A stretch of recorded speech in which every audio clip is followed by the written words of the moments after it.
and we'll be heading back to Washington, D.C. right after this.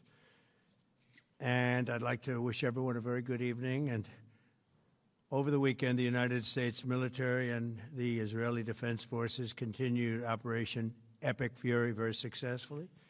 Over the past 9 days, we've carried out some of the most powerful and complex military strikes and maneuvers the world has ever seen. Now, you add that up to all of the other things, Midnight Hammer, getting rid of the nuclear threat from Iran, which was a big moment in history, in my opinion, and the great success we've had in Venezuela and all other places. Every place we've gone, we've had tremendous success. But while we're doing all of these things, we're achieving major strides toward completing our military objective. And some people could say they're pretty well complete. We've wiped every single force in Iran out very completely. Most of Iran's naval power has been sunk. It's on the bottom of the sea. It's almost 50 ships. I was just notified it's 51 ships. I didn't know they had that many. Didn't last very long. And these are fighting vessels. They're meant to fight, but they're not meant to fight against us. We continue to target Iran's drone and missile capabilities. Their drones are way down. Their drone manufacturing has been hit starting today.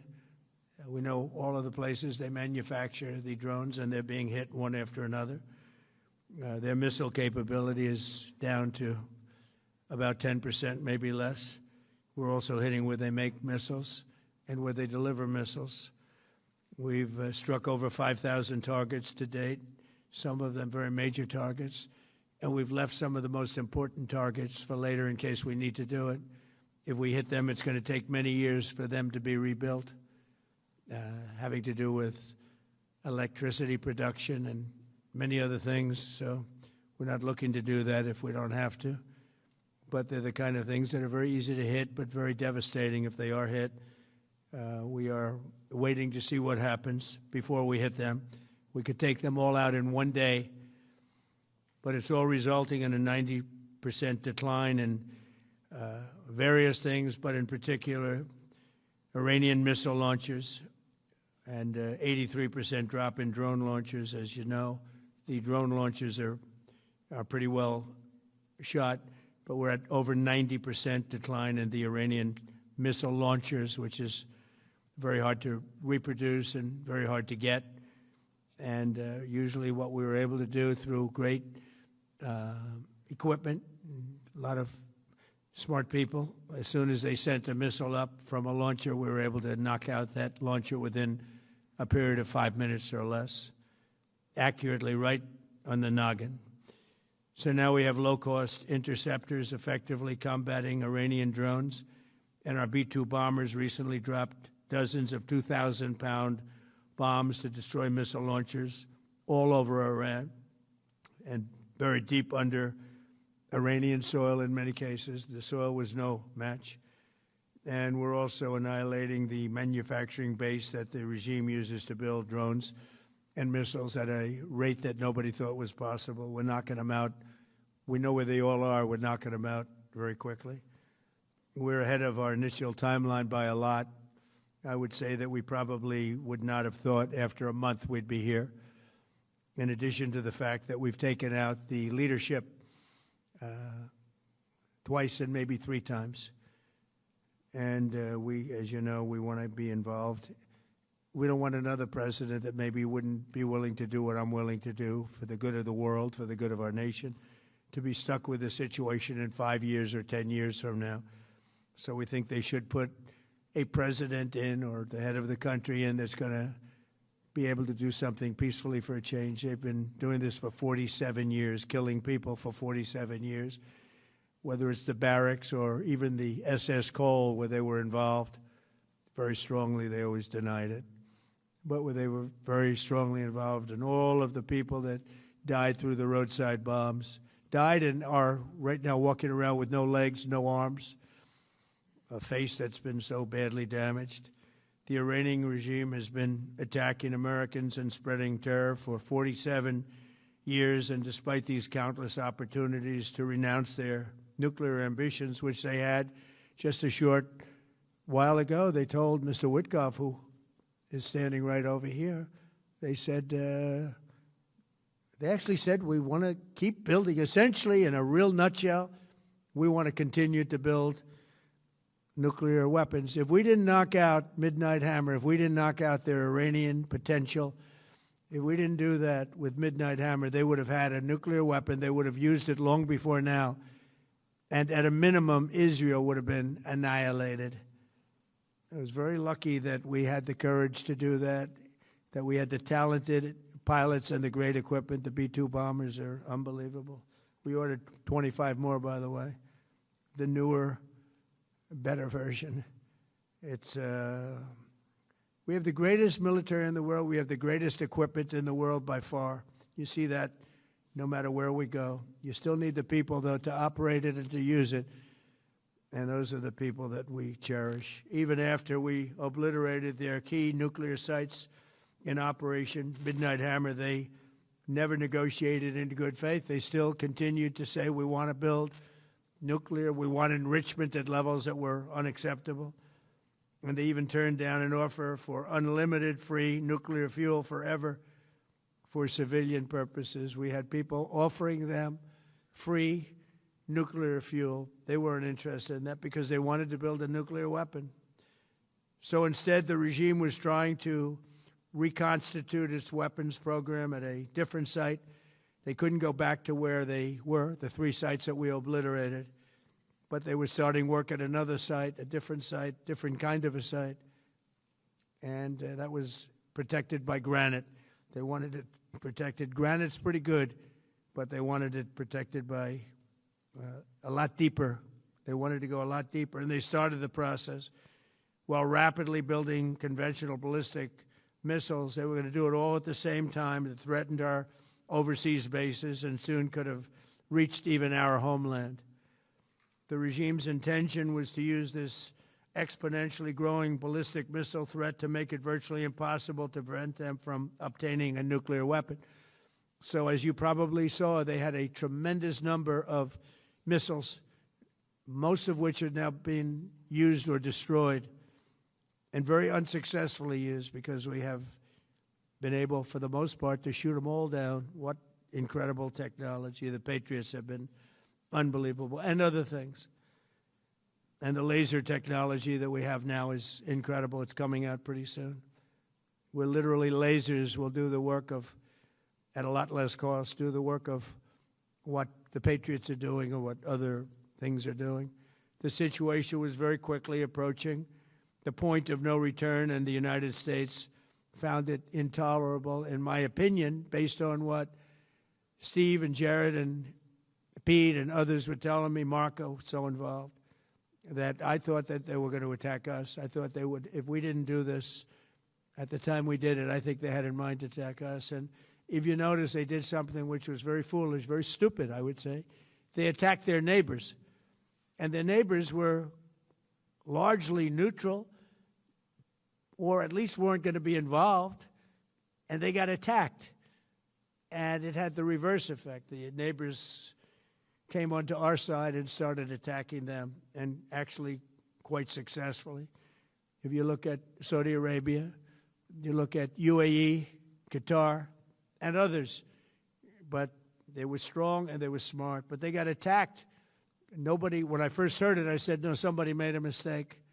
There was no mistake. UAE had over 1,000 missiles shot at it, knocked them almost all down. On the very first day I came down the escalator in 2015, I said, quote, I will stop Iran from getting nuclear weapons, and all I'm doing is keeping my promise. Think of that. That was in 2015. I said it. It was a threat then and a much bigger threat now, but no longer a threat, not for a long time anyway. We want to keep it that way. As we continue Operation Epic Fury, we're also focused on keeping energy and oil flowing to the world, and I will not allow a terrorist regime to hold the world hostage and attempt to stop the globe's oil supply, and if Iran does anything to do that, they'll get hit at a much, much harder level. I will take out those targets that were easy and that I mentioned just before. We'll take them out so quickly, they'll never be able to recover, ever. If they want to play that game, they better not play that game. In the long run, oil supplies will be dramatically more secure without the threat of Iranian ships, drones, missiles, nuclear menace, or anything. So the Strait of Hormuz is going to remain safe. We have a lot of Navy ships there. We have the best equipment in the world, inspecting for mines. Again, most of their ships are down at the bottom of the sea, but we will hit them so hard that it will not be possible for them or anybody else helping them to ever recover that section of the world if they do anything. In recent years, the regime and its terror proxies have launched attacks on hundreds of commercial vessels. We're putting an end to all of this threat once and for all, and the result will be lower oil prices, oil and gas prices for American families. We've done that. We've done it. We brought it very low. This was just an excursion into something that had to be done. We're getting very close to finishing that, too. In the meantime, during this brief disruption, the United States is offering political risk insurance to any tankers operating in the Gulf. So we're putting up risk insurance. We'll perhaps go alongside of them for protection. We don't think it'll be necessary if it is. And if they do anything, the price will be incalculable. It will be so great that they will have wished they never did it, because you have to keep the straits flowing. With all of that, it affects other countries much more than it does the United States. It doesn't really affect us. We have so much oil. We have tremendous oil and gas, much more than we need. We have Venezuela now as our new partner, great partner. They've worked out so wonderful. We're working with the administration, the president, and it's a massive source of oil, gas, everything. But we're in a very good position, but very unfair to other parts of the world, like China as an example. I mean, we're doing this for the other parts of the world, including countries like China. They get a lot of their oil through the straits. So we're doing this. We have a very good relationship with President Xi in China. I'm going there in a short period of time, and we're protecting the world from what these lunatics are trying to do, and very successfully, I might add. We're also waiving certain oil-related sanctions to reduce prices. So we have sanctions on some countries. We're going to take those sanctions off till this straightens out. Then who knows, maybe we won't have to put them on. There'll be so much peace. But when the time comes, the U.S. Navy and its partners will escort tankers through the strait if needed. I hope it's not going to be needed, but if it's needed, we'll escort them right through. And we have the greatest mine-sweeping ability. We have the greatest ships, and all of the, we know exactly where they're placed. We'll get them out of there very fast, but we hope we don't have any of that. And again, if they do that, if they play that game, we're going to hit them at a level that they have not seen before. So we're winning very decisively. We're way ahead of schedule. Our military is the greatest in the world, with the greatest equipment and the greatest people in the world. Nobody's ever seen anything like it.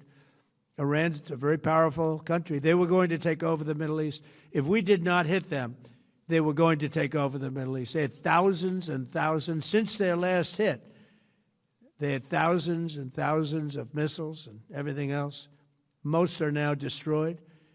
But they were going to take over the Middle East. Those weapons were aimed at Middle Eastern countries that had nothing to do with this. They were going to take over the Middle East, and they were going to try and destroy Israel. So we stopped it with good timing, and we're very proud to be involved in this, and it's going to be ended soon. And if it starts up again, they'll be hit even harder. Thank you very much for being here. Go ahead. Any questions? Thank you so much. Go ahead. Do you approve of Iran's new supreme leader? And secondly, can you tell us more about your call with Russian President Vladimir Putin today? Yes. What did you discuss? Yes, I had a very good call with President Putin. We had a lot of people on the line from our side, from his side. We were talking about Ukraine, which is just a never-ending fight. And when Look, there's tremendous hatred between President Putin and President Zelensky. They can't seem to get it together. But I think it was a positive call on that subject. And we obviously talked then about the Middle East. And he wants to be helpful. I said, you could be more helpful by getting the Ukraine-Russia war over with. That would be more helpful. But we had a very good talk, and he wants to be very constructive. Yeah, please. Yeah, please. Thank you, Mr. President. On Iran, you called it an excursion. You said it would be over soon. Are you thinking this week it will be over? No, Are you talking but soon. about days? I think soon. Okay, and with respect Very to... soon. Look, everything they have is gone, including their leadership. In fact, there are two levels of leadership, and even actually, as it turns out, more than that. But two levels of leadership are gone. Most people have never even heard about the leaders that they're talking about. So it's obviously been very, very powerful, very effective. To Cuba, you said that Cuba wants to make a deal. Yes. What would the United States get in return for that, and why should Americans trust Marco Rubio to negotiate it? Well, Marco Rubio is doing a great job. I think he's going to go down as the greatest Secretary of State in history.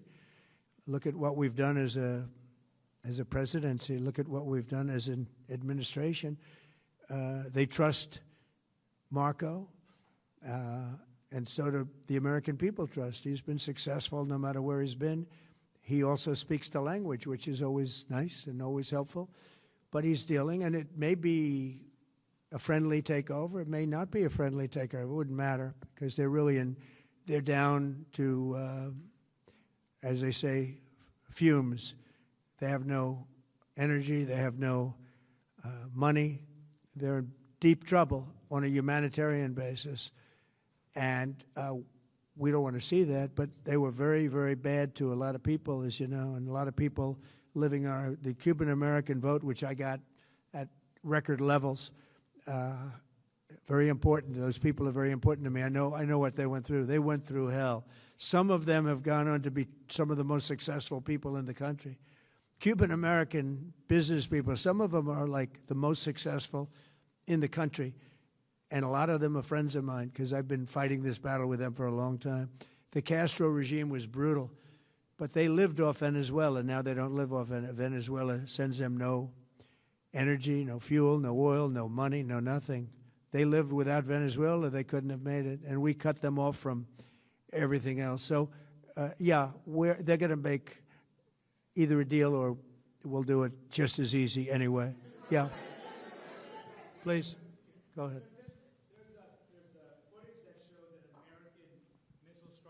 Tomahawk missile likely destroyed that Iranian girls' school. So will the U.S. accept any responsibility? Well, I haven't seen it, and I will say that the Tomahawk, which is one of the most powerful weapons around, is used by, is sold and used by other countries, you know that. And whether it's Iran, who also has some Tomahawks, I wish they had more, but whether it's Iran or somebody else, the fact that a Tomahawk is very generic. It's sold to other countries, but that's being investigated right now. Yeah, please. Thank you. Mr. President, you've said the war is, quote, very complete, but your defense secretary says this is just the beginning. So which is it, and how long should Americans be prepared Well, I think for you could this war say to it last both. for? It's the beginning of building a new country, but they have no Navy, they have no Air Force, they have no anti-aircraft equipment. It's all been blown up. They have no radar, they have no telecommunications, and they have no leadership. It's all gone. So, you could look at that statement. We could call it a tremendous success right now as we leave here. I could call it, or we could go further, and we're going to go further. But the big risk on that war has been over for 3 days. We wiped them out in the first 2 days. When you think about it, it's incredible. We wiped out a big Navy, very powerful Navy. These were ships. These were serious ships. These were ships that you buy when you want to win battles. They're all on the bottom floor. The sailors are all running off the ships. They refuse to get on the ships. The Air Force is gone. Everything's gone. The missiles are down to a trickle. The drones are down to probably 25%. and they'll soon be down to nothing. We'll have where they manufactured the drones are under fire as we speak. They're being hit. So the rest is going to be a determination as to my attitude, along with the people in the Trump administration, what we want to do. Thank you. Yeah, please.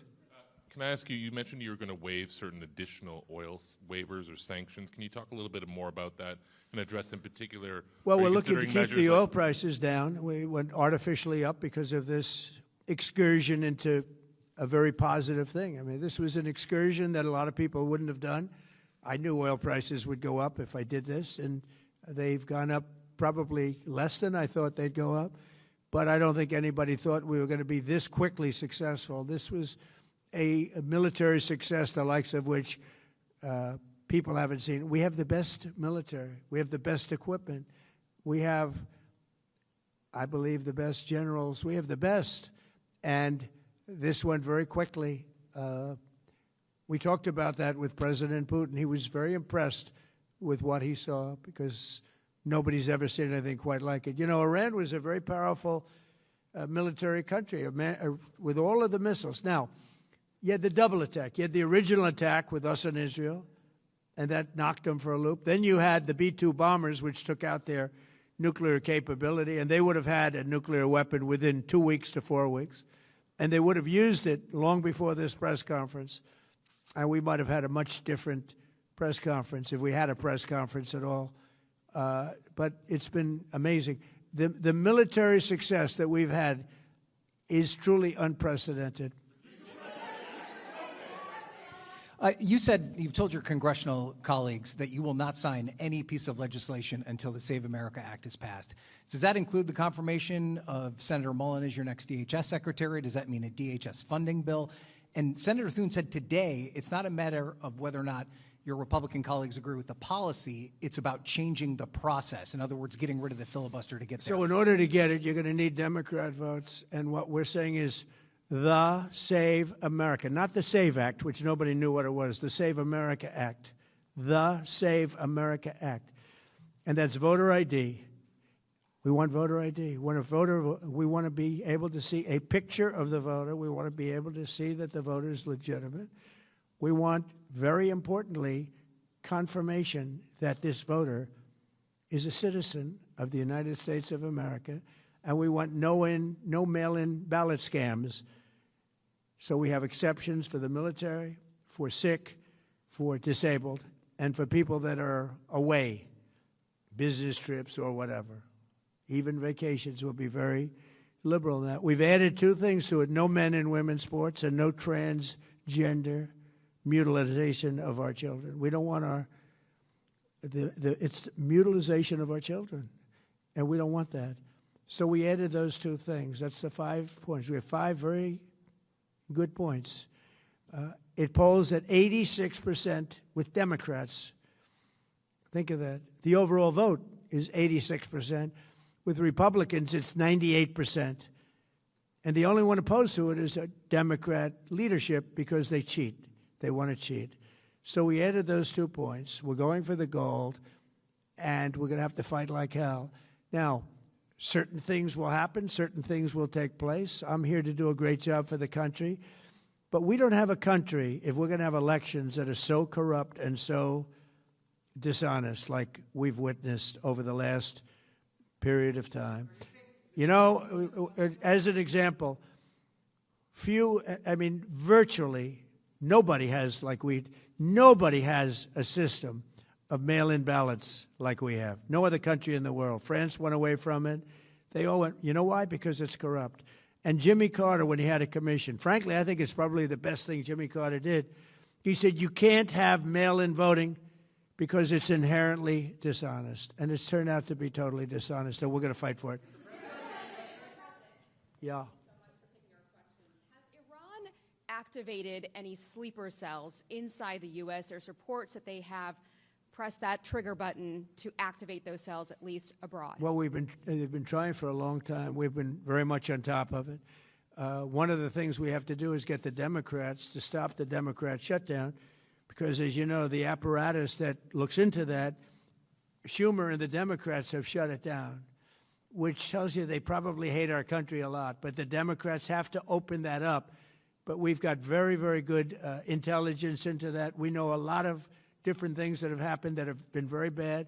A lot of them came in during the Biden open border period, but we have them under, we've got them, we're watching every single one of them. Yeah, we know a lot about them. The biggest problem we have is the Democrat shutdown. We know a lot about them, but the shutdown doesn't allow us to do what we have to do. Do you have to take him out? Does he have a target on his back? You mean the new supreme leader? You mean the son? How can there be an Iran with Well, another I don't Ayatollah? want to say that, but you know, I was disappointed because we think it's going to lead to just more of the same problem for the country. So I was disappointed to see their choice. Thank you, sir. You've said you have someone in mind to be the new Iranian leadership, if not the Ayatollah's son. What are you looking for in that person? Are you looking at someone internal, given that you just said that their leadership has been I decimated like the and idea wiped of, out? internal and eternal, come to think of it. But I like the idea of internal because it works well. I mean, I think we've proven that so far in Venezuela. We have a woman, Delcy, who has been, president of the country, very respected, she's doing a great job. And it's, no disruption. We had, as you remember, Iraq, where everybody got fired. The military got fired, the police got fired, the politicians got fired. There was nobody. And you know what they turned into? ISIS. And we don't want that. We don't want that. So I would like to see people that are inside go. Now, they talk about the son of the Shah. They talk about other people. But, hasn't been there in many, many years. We have a formula that's been very good so far, and I think it'll continue to be good. The relationship is extraordinary with Venezuela, smart country. We've taken out 100 million barrels of oil. It's right now in Houston being taken care of and made so beautiful. And you have to see this at work. They have, it's brought to the refineries. It's being refined in Houston, which is made exactly for that product. And so far, but it's 100 million barrels of oil, and now they have another 100 million barrels coming. And it's like a partnership. We're getting along so well with them. It's great for Venezuela, and it's great for the United States. Yeah, please go ahead. Hi, Mr. President. You just suggested that Iran somehow got its hands on a tomahawk and bombed its own elementary school on the first day of the war. But you're the only person in your government saying this. Even your defense secretary wouldn't say that when he was asked, standing over your shoulder on your plane on Saturday. Why are you the only person saying this? Because I just don't know enough about it. I think it's something that I was told is under investigation. But tomahawks are used by others, as you know. Numerous other nations have tomahawks. They buy them from us. But I will certainly, whatever the report shows, I'm willing to live with that report. Yeah, please. You said earlier that we've already won in many ways, but we haven't won enough. What do you consider enough? What's your baseline? Where they're not going to be starting the following day to develop a nuclear weapon. Where they'll look at that man and some other people from the administration and say, all right, we're not going to do it. They were not willing to say that. And when Steve called up and he said that to me, I said, well, here we go. Let's do it the hard way. But the hard way, I think, is probably the easy way. When basically I can see that they will no longer have any capacity whatsoever for a very long period of time of developing weaponry that could be used against the United States, Israel, or any of our allies. We have great allies in the Middle East, great countries that are allies. And they were staying out of it until they got hit. Someday they'll have to do a story. Why did he do that? Why did they do that? But they were going to hit them. If I didn't hit them first, they were going to hit our allies first. I believe, upon information and belief, but I believe that he was going to, they were going to take over the Middle East. They were looking to take over the Middle East. Now, had Operation Midnight Hammer not taken place, that was definite, because they would have had a nuclear weapon within a matter of weeks. But that took place. That was a setback. But look at the number of missiles they were able to buy and make over the last 6 months. And those missiles were aimed at various countries. And when you look at over 1,000 missiles shot at like UAE, they were looking to take over the Middle East. We got there first. We're lucky. I'll tell you what, the Middle East and those countries, very rich countries, are very lucky that I was president instead of somebody else.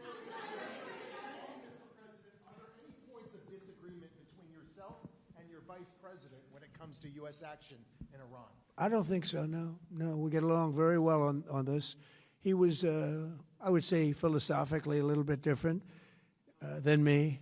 I think he was maybe less enthusiastic about going, but he was quite enthusiastic. But I felt it was something we had to do. I didn't feel we had a choice. If we didn't do it, they would have done it to us. I felt, based on the negotiations that were being had by Steve Witkoff and Jared Kushner and Marco and Pete, and everybody was involved, I felt that they were looking to tap us along before they hit, and I thought they were going to hit. And if they hit us first, that would have been a very bad thing. In the back, please, in the back.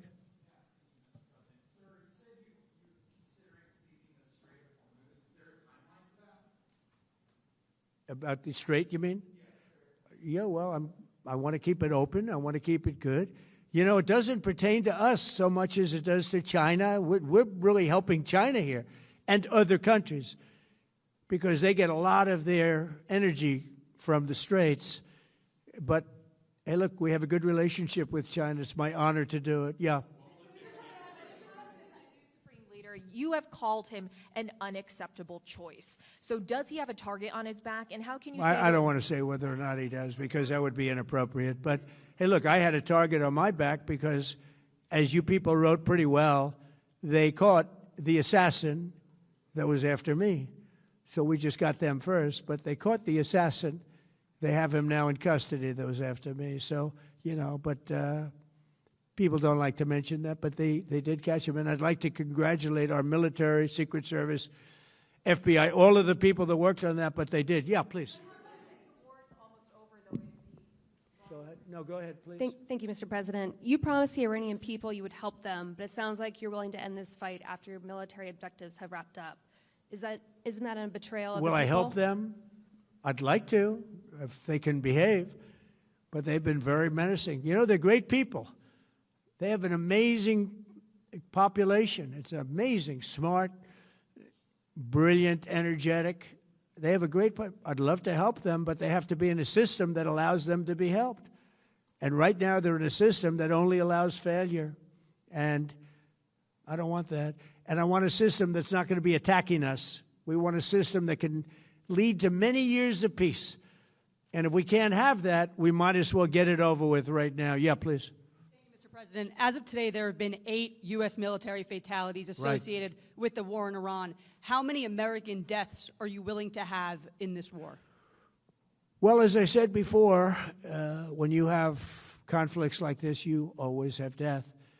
And I was at Dover yesterday. I met the parents, and they were unbelievable people. They were unbelievable people, but they all had one thing in common. They said to me one thing, every single one, finish the job, sir. Please finish the job. And I'll leave you at that. Thank you very much, everybody. Thank you.